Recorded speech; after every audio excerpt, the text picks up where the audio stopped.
27 വർഷം നീണ്ട വാടക വീട്ടിലെ ദുരിത ജീവിതത്തിന് വിരാമം. ചലനപരിമിതയായ ഇന്ദിരയും ബൗദ്ധിക പരിമിതിയുള്ള മകൻ രാഹുലും ഇനി സുരക്ഷിതത്വത്തിന്റെ തണലിൽ കഴിയും. ഡിഫറന്റ് ആർട്ട് സെന്ററിന്റെ മാജിക് ഹോം പദ്ധതിയുടെ ഭാഗമായി നിർമ്മിച്ച 5ാമത് വീടിന്റെ താക്കോൽ വക്കം അടിവാരത്ത് ഇവർക്ക് കൈമാറി. നിറകണ്ണുകളോടെയാണ് ഇന്ദിര പുതിയ ജീവിതത്തിലേക്ക് കടന്നു കയറിയത്. വീടിന്റെ താക്കോൽ വിഖ്യാത ചലച്ചിത്ര സംവിധായകനും DSC രക്ഷാധികാരിയുമായ അടൂർ ഗോപാലകൃഷ്ണൻ ഇന്ദിരയ്ക്കും രാഹുലിനും കൈമാറി. DSC ചെയർമാനും മുൻ ചീഫ് സെക്രട്ടറിയുമായ Jiji Thomson IAS, executive director Gopinath Muthukad, സംസ്ഥാന ഭിന്നശേഷി വികസന corporation chairman advocate Jaya Dolly MV എന്നിവർ ചടങ്ങിൽ പങ്കെടുത്തു.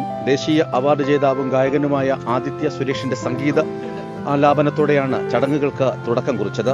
7 മാസം മുമ്പാണ് ഇന്ദിരയുടെ കാഴ്ച പരിമിതനായ ഭർത്താവ് മരണപ്പെട്ടത്. ഇതോടെ 2 മക്കളുടെയും ഉത്തരവാദിത്വം ഏറ്റെടുത്ത് വാടക കൊടുക്കാനാവാതെ കഷ്ടപ്പെടുമ്പോഴാണ് മാജിക് ഹോം പദ്ധതിയിലൂടെ വീടിന് ഇവർ അർഹരാകുന്നത്. ഭൂമി നൽകിയ വക്കം സ്വദേശി ഷക്കീബിനെയും നിർമ്മാണ പ്രവർത്തനങ്ങൾക്ക് ചുക്കാൻ പിടിച്ച റിയാദ് റഷീദിനെയും ചടങ്ങിൽ മൊമന്റോ നൽകി പൊന്നാട അണിയിച്ചും ആദരിച്ചു. എന്റെ കാലശേഷം എന്റെ മക്കൾക്ക് സുരക്ഷിതമായി ജീവിക്കാൻ ഒരു തുണ്ട് ഭൂമിയും സ്വർഗം പോലൊരു വീടും കിട്ടിയല്ലോ, നിറകണ്ണുകളോടെ ഇന്ദിര പറഞ്ഞു.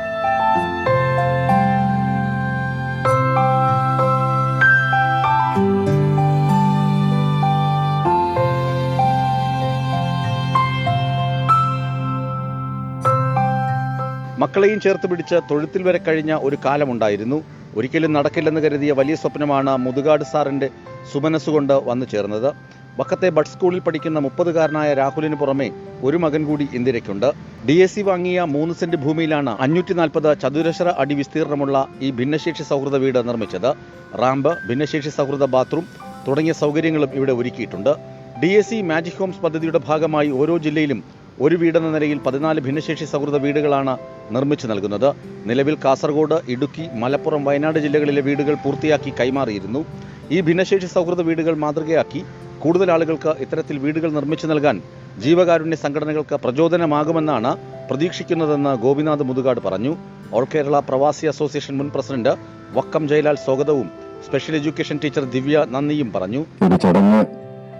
വളരെ ലഘുവായിട്ടുള്ള ചടങ്ങാണ്. പക്ഷേ ഇതിൻ്റെ ഒരു വലിപ്പം എന്ന് പറയുന്നത് ആകാശത്തോളമാണ്. ഇങ്ങനൊരു തീരുമാനം ഡിഫറൻറ്റ് ആർട്സ് സെന്ററിന്റെ ചെയർമാന്റെ നേതൃത്വത്തിൽ ഞങ്ങൾ എടുക്കുമ്പോൾ യാഥാർത്ഥ്യമായിട്ട് എല്ലാവരും കണ്ടിട്ടുണ്ടായിരുന്നു. അപ്പോൾ ഒരു ബോർഡിലൊരു തീരുമാനം എടുത്തു. 1,40,00,000 രൂപ മാറ്റിവെച്ചുകൊണ്ട് ഡിഫറൻറ്റ് ആർട്സ് സെന്റർ എല്ലാ ജില്ലകളിലും ഒരു വീട് വീതം 1ൽ കൂടുതൽ ഭിന്നശേഷിക്കാരുള്ള വീടുകൾക്ക്, ഭൂമിയില്ലാത്ത വീടില്ലാത്തവർക്ക് കൊടുക്കണം എന്നൊരു തീരുമാനം എടുത്തു. അപ്പോൾ ഞങ്ങളത് അടൂർ സാറുണ്ടായിരുന്നു, ജിജി സാറുണ്ടായിരുന്നു. ഞങ്ങളത് പ്രസ് ക്ലബിൽ വെച്ച് അനൗൺസ് ചെയ്തു. യുവൻ ബിലീവ് 1000-കണക്കിന് അപേക്ഷകളാണ് കേരളത്തിന്റെ പല ഭാഗത്തു നിന്ന് ഒഴുകിയെത്തിയത്. അപ്പോൾ ഞങ്ങൾ കുടുങ്ങിപ്പോയി. ആരെ സെലക്ട് ചെയ്യണമെന്നുള്ളൊരു പ്രശ്നം വന്നു. മാഡത്തിനെ ഏൽപ്പിച്ചു. അങ്ങനെ ഞങ്ങളൊരു സെലക്ഷൻ കമ്മിറ്റി ഉണ്ടാക്കി. അതിന്റെ ഭാഗമായിട്ടാണ് ഇങ്ങനൊരു തീരുമാനം എടുത്തത്. ഒരു ജില്ലയിൽ ഒരു വീട് കൊടുക്കാൻ ഇപ്പോൾ നമുക്ക് പറ്റുന്നുള്ളൂ. അപ്പോൾ കൂടുതൽ ഭാവിയിലേക്ക് ആലോചിക്കാമെന്ന് വിചാരിക്കുന്നുണ്ട്. അതിന്റെ ഭാഗമായി ഇപ്പോൾ പറഞ്ഞ രീതിയിൽ തന്നെ 4 ജില്ലകളിൽ കൊടുത്തു. 5ാമത്തെ ജില്ലയാണ് തിരുവനന്തപുരം ജില്ല. ഇവിടെ അമ്മയുടെ ഇത് വന്നപ്പോൾ ആ വീട്ടിൽ 3 പേര് ഡിസബിലിറ്റി ഉള്ളവരാണ്. അമ്മയ്ക്കും നടക്കാൻ ബുദ്ധിമുട്ട്, മോന് രാഹുലിന് ഇന്റലക്ച്വൽ ഡിസബിലിറ്റി, അവരുടെ ഹസ്ബൻഡ് കാഴ്ചയില്ല. അപ്പോൾ നിർഭാഗ്യവശാൽ അവർ ഭർത്താവ് ഈ ഭൂമി വിട്ടു പോവുകയും ചെയ്തു. അപ്പോൾ ഈ ഒരു അവസ്ഥയിലാണ്, വീടും ഭൂമിയില്ലാത്തൊരവസ്ഥയിൽ നമ്മൾ ഇങ്ങനെ തീരുമാനം എടുത്തു. അപ്പോൾ ഇവിടെ ലാൻഡ് തന്നു. അതിൻ്റെ അടിസ്ഥാനത്തിൽ ഇപ്പോൾ വീട് നിങ്ങൾ സുഖമായിട്ട് നിങ്ങൾക്ക് ഇവിടെ ഈ വീട്ടിൽ താമസിക്കാം. നിങ്ങൾ ആ വീഡിയോയിൽ കണ്ടു, പഴയ വീടൊക്കെ കണ്ടു.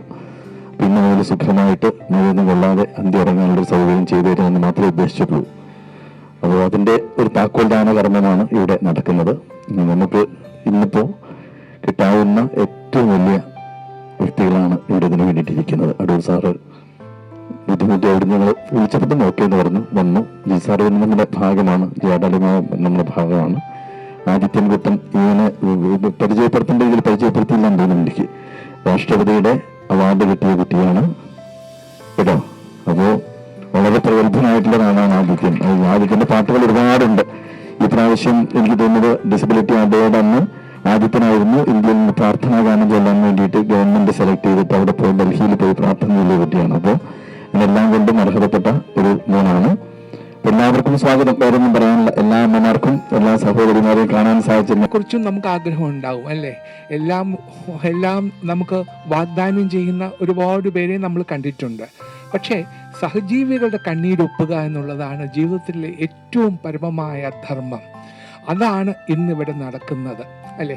നോക്കൂ, ഈ ഡിഫറെൻ്റ് ആർട്സ് സെൻറ്റർ DAC എന്ന ചുരുക്കപ്പേരിൽ അറിയപ്പെടുന്ന ആ സ്ഥാപനം നമ്മുടെ പ്രിയപ്പെട്ട ഗോപിനാഥ് മുതുകാടിൻ്റെ മനസ്സിലുദിച്ച ഒരു വലിയ ആശയമാണ്.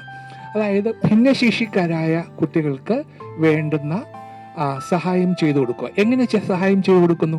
അവരെ കണ്ടുപിടിച്ചിട്ട് അവരിലുള്ള മേന്മകൾ എന്താണ്, അവരുടെ കഴിവെന്താണ് എന്ന് മനസ്സിലാക്കി അത് പരിപോഷിപ്പിച്ച് അവർക്ക് ജീവസന്ധാരണത്തിന് ഒരു മാർഗം ഒരുക്കുക എന്നുള്ള ഒരു വലിയ പരിപാടിയാണ് ഈ DAC എന്ന ചുരുക്കപ്പേരിലുള്ള ഈ സ്ഥാപനം ചെയ്യുന്നത്. ഞങ്ങളൊക്കെ അതിൻ്റെ ഭാഗഭാക്കുകളാണ്. ഇവിടെ ഇരിക്കുന്ന ഡാലി മാഡവും ഞാനും സാറാണ് ഗോപാലകൃഷ്ണൻ സാറാണ് അതിൻ്റെ പേട്രൺ, അതിൻ്റെ രക്ഷകർത്താവ് എന്ന് തന്നെ പറയാം. അപ്പം ഞങ്ങളെല്ലാവരും കൂടി ഇങ്ങനെ ആലോചിച്ചു എങ്ങനെയാണ് നമുക്ക് എന്തൊക്കെ ചെയ്യാൻ സാധിക്കും എന്ന് ആലോചിച്ചതിൻ്റെ വെളിച്ചത്തിലാണ് ഇങ്ങനെ ഒരു പരിപാടിയെക്കുറിച്ച് പ്രിയപ്പെട്ട ഗോപി പറഞ്ഞത്. എങ്ങനെയെങ്കിലും വെച്ചു കൊടുത്ത ഒരു കെട്ടിടമല്ല, എത്രയും മനോഹരമായിട്ട് ഡിസൈൻ ചെയ്ത്, ഇത്രയും മനോഹരമായിട്ട് രൂപകൽപ്പന ചെയ്തിട്ടാണ് ഈ കെട്ടിടം ഉണ്ടാക്കിയിരിക്കുന്നത്. ഇതിൽ എനിക്കറിയാം, ഇതിനുള്ള എല്ലാ സൗകര്യങ്ങളും ചെയ്തു കൊടുത്തിട്ടുണ്ട്. ഇങ്ങനെയുള്ള വീടുകൾ ഇത് മാതൃകയാവും. കാരണം ഈ നാട്ടിന് തന്നെ മാതൃകയാകാൻ പോവുകയാണ്.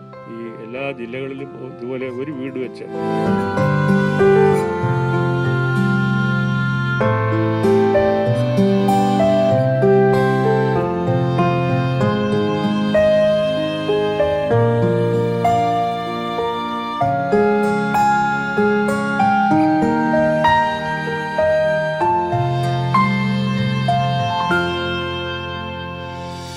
ന്യൂസ് ഡെസ്ക്, വിസ്മയ ന്യൂസ്.